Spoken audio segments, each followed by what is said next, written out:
안녕하세요. 뉴스와 사람들입니다. 지난 21년 9월 이낙연은 김현정의 뉴스쇼에 출연해 대장동 관련 큰 그림을 어렴풋하게나마 짐작은 한다. 저도 이런저런 얘기를 듣고 있지만 극도로 말을 아끼고 있다. 지금은 코끼리라고 치면 코끼리 다리도 나오고 귀도 나오고 하는 상황일 것이다. 라고 발언했었지요. 들은 것이 많고 큰 그림이 그려질 정도로 대장동 의혹에 대해 일타강사 마냥 알고 있다는 의미겠지요. 이어 2년이 지나 지난 22일 이낙연 경선 후보 최측근으로부터 제보를 받았다는 경기경제신문 박종명 기자는 검찰에 소환되며 이렇게 밝혔지요. 당시 기사에서 언급한 익명의 제보자는 이낙연 전 민주당 대표의 최측근이다. 윤영찬 30 의원과는 상관이 없다. 자, 이에 대해 신장식 뉴스 아이킥에 출연한 이낙연은 이렇게 발언했지요. 신장식, 대장동 제보자는 이낙연 전 총리님의 최측근이라고 하는 첫 보도를 했던 지방일간지 기자가 참고인 출석하면서 이렇게 얘기를 했어요. 윤영찬 30 의원은 아니다. 또 이 기사를 어떻게 보셨습니까? 이낙연, 아직 못 봤습니다. 못 봤고 제가 파악을 해보겠습니다만 뭔가 누구한테 제보를 받아서 했겠지요. 했다 하더라도. 그리고 아시는 것처럼 그 사건으로 21명이 구속돼 있고요.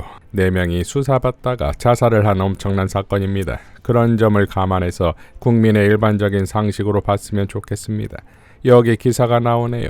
신장식, 예, 기사가 사실은 굉장히 오늘 오후에 많이 기사가 나왔습니다. 윤영찬 30 의원은 아니지만 이 전 대표님의 최측근이다 라고 하는데 이낙연, 누군지 한번 파악해 보겠습니다. 자, 첫 보도가 오전에 나왔고 본인과 최측근 기사 내용을 신장식 방송에 출연한 저녁 때까지 몰랐다는 말을 믿을 수가 있겠습니까? 그렇게 나올 줄 알고 아예 기사까지 준비한 신장식일까요? 이미 3년 전 이런저런 얘기를 듣고 큰 그림이 나올 정도라던 이낙연이 파악은 누굴 파악한다는 겁니까? 이러니 검찰 독재 정권 탄생의 1등 공신이 저쪽은 이준석, 이쪽은 이낙연이란 말이 나오는 거 아니겠습니까?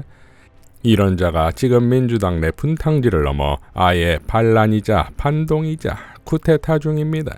77.7%라는 역대 최고의 득표율로 당선된 대표에 또한 강서구 선거에도 대승한 대표에게 사퇴하라는 것이고 그 이유가 선거 때문이라는데 신장식 인터뷰에는 또 이런 내용도 나오지요. 신장식, 이재명 대표는 왜 물러나야 됩니까? 이낙연, 민주당이 선거를 잘 치르기 위해서라도 조금 그런 양보가 있었으면 좋았을 텐데 하는 아쉬움을 갖고 있습니다. 이후 다른 내용을 주고받다가 다시 신장식, 이병헌 의원이나 30 의원이나 이런 분들도 말리고 싶다 이렇게 얘기를 하셨는데 소위 친낙계 의원들도 같이 행동을 하고 있지 못하는 이 상황을 어떻게 보세요? 이낙연, 당연하죠. 그분들은 선거를 하셔야 되니까요. 라고 발언합니다. 자, 이재명이 사퇴해야 하는 이유를 이낙연은 선거 때문이라면서 정작 친낙계는 선거 때문에 이에 동의하지 않는다고 본인 입으로 말했습니다. 그러니까 설득은커녕 논리 자체도 없다 이거지요. 지난 16일 오마이뉴스에 출연한 김민석 의원은 이렇게 발언했습니다. 이낙연 당 대표를 했던 사람이 아니라 보통 사람이라도 일반 국회의원이라도 내가 이 당에 있으면서 나 신당하겠어 하면 정신이 나간 사람이에요. 그럼 너 나가서 해 이래야 맞잖아요. 근데 계속 그 얘기를 당에 있으면서 해요. 그러면 이게 어떻게 되느냐. 그냥 잘못했다고 얘기하는 것은 적당한 거예요. 당은 정리를 해줘야 돼요. 하지 마십시오. 계속할 거면 나가십시오. 그게 정중한 예우예요. 그렇지 않으면 정리해줘야 돼요. 아니면 어떻게 되느냐 이게. 왜 당에서 그렇게 얘기하는 사람을 안 끌어안아요? 라고 얘기하면서 마치 그것이 분란을 없애려고 하는 것처럼 하면서 실제로는 잘못하는 사람을 비판하는 것이 아니라 또 그래왔듯이 속을 숨긴 음험한 좋은 얘기가 되는 거예요. 그 가능성이 저는 높아진다고 봤습니다. 이건 절대 안 되는 거예요. 왜 이재명 대표와 이낙연 대표를 끌어안아야 되죠, 지금? 저는 이재명 대표가 비주류 의원들의 얘기를 다 경청해야 된다고 봅니다. 이낙연 대표도 만나왔잖아요. 그렇죠. 그런데 신당을 하겠다고 하는 분을 만나서 뭐 해요? 만나서 사표 내십시오 이러는데 그 얘기를 들어야 돼요? 그 만나고 나서 사퇴를 안 하면 아 이재명은 참 나쁘다 이 얘기를 들어야 됩니까? 우리 당이 그런 당입니까? 그렇기 때문에 선을 그어줘야 되잖아요. 지금의 침묵에는 제가 오늘 조금 생각을 정리하고 있는데 저는 이번을 보면서 참 많은 것들을 이제 생각하고 있어요. 단지 신당론이 문제가 아니라 더 깊이 가면 민주당의 현재의 상황을 적나라하게 보여주고 있다.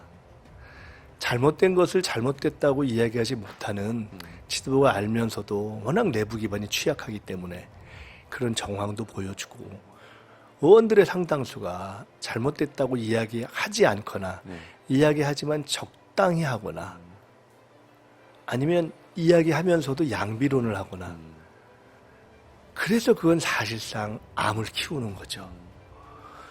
그것은 굉장히 위험한 상황으로 간다고 봅니다. 저는 정신 차려야 된다고 봐요. 진짜 혁신의 깃발을 들어야 될 거라고 생각합니다. 제 오늘 결론은 그거였어요. 지금이야말로 신당론을 하는 이낙연 전 대표를 끌어안는 사이비 통합이 아니라 이럼에도 불구하고 문제 제기 하나 제대로 못하고 교통정리를 못하고 있는 당을 진짜 혁신해야 된다. 혁신의 깃발을 들고 정말로 검찰 독재와 맞서는 혁신군으로 재조직을 해야 될 상황이다라는 생각이 어젯밤 오늘 새벽에 제가 했어요. 자, 명쾌하지요. 민주당 내 반란 세력이자 쿠데타다 이겁니다.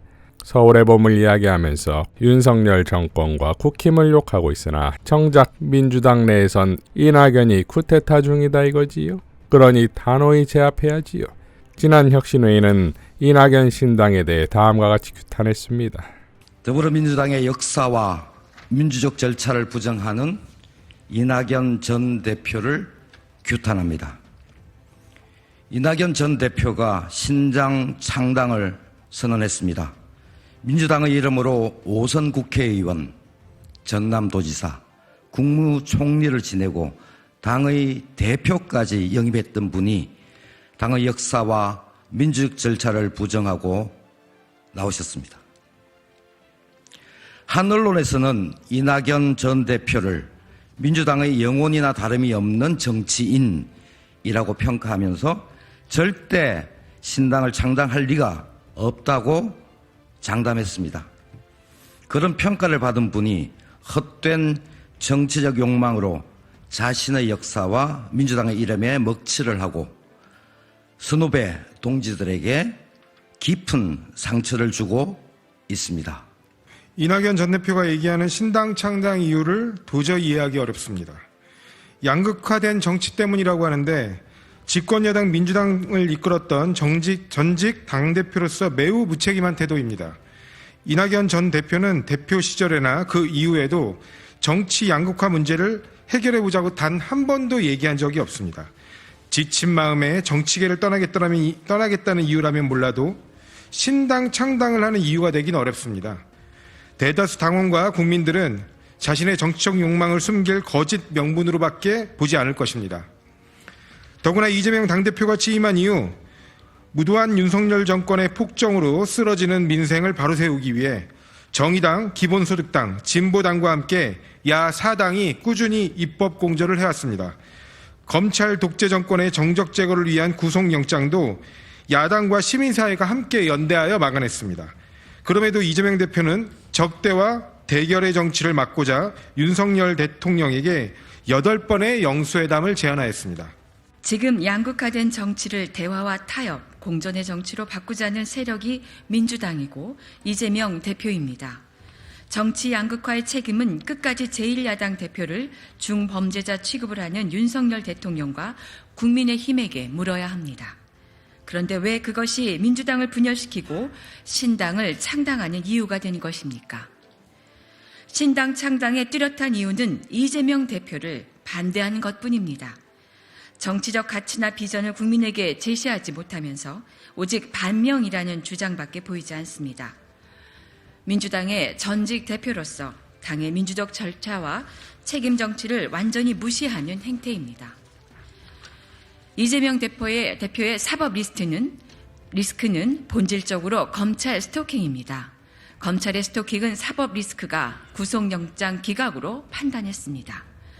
이를 두고 이재명 대표의 거취를 논한 것은 제1야당 대표를 중범죄자 취급하는 자들과 무엇이 다른지 알 수 없는 주장입니다.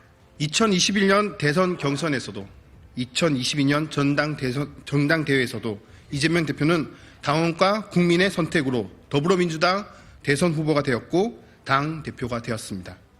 그를 선출한 당원과 국민의 믿음과 신뢰는 여전히 유지되고 있으며 오히려 더 높아졌다는 여론조사 결과도 있습니다. 이런 당신과 민심을 부정하는 것은 민주적 절차를 무시하는 반민주적 발상과 다름이 없습니다. 당대표로서 치룬 두 번의 보궐선거에서도 승리하였습니다. 3반기 4.5 보궐선거에서는 김기현 국민의힘 전 대표의 정치적 터전인 울산 남구에서 기이한 승리를 만들었습니다. 지난 10월 11일 서울 강서구청장 보궐선거에서도 큰 차이로 승리했습니다. 두 번의 보궐선거 승리는 민주당이 잘한 것이 아니라 윤석열 정권의 오만함을 심판하고자 하는 민심의 반영이었음이 분명합니다. 그러나 선거에서 이긴 대표를 물러나라는 주장을 책임 정치라고 납득할 사람은 없습니다. 아무런 정치적 명분도 근거도 없는 신당 창당은 결국 이낙연 전 대표의 헛된 정치적 욕망 때문이라고 생각할 수밖에 없습니다. 왜 문재인 정부의 초대 국무총리였던 이낙연 전 대표가 윤석열 캠프 전략교회 실장이었던 금태섭과 국민의힘 반도체 특위 위원장이었던 양양자 같은 사람들과 정치적 미래를 도모한단 말입니까? 종국에는 이 신당이 윤석열 정권에게 투항할 수밖에 없음을 모두가 알고 있습니다. 이는 민주당의 역사를 부정하는 것이고 이낙연 전 대표가 모셨던 김대중, 노무현, 문재인 대통령의 명예를 모욕하는 것이나 다름없습니다.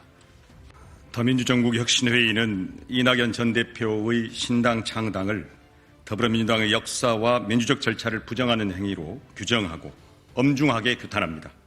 민주당과 진보개혁 세력의 분열을 불러일으켜 윤석열 정권의 이익에 복무할 이낙연 전 대표의 신당 창당 구상을 중단하길 촉구하며 이에 동조하는 민주당 내 분열 세력의 준동을 좌시하지 않을 것입니다. 자, 지난 21년 새해 난데없이 박근혜 사면을 해야 한다는 발언으로 이낙연의 몰락은 시작됐었지요. 24년 새해 신당 창당은 제2의 몰락이 될 것이며 더 이상 민주당에서 이낙연이라는 이름은 없어야 할 것입니다. 이상 뉴스와 사람들이었습니다. 시청해 주셔서 감사드립니다.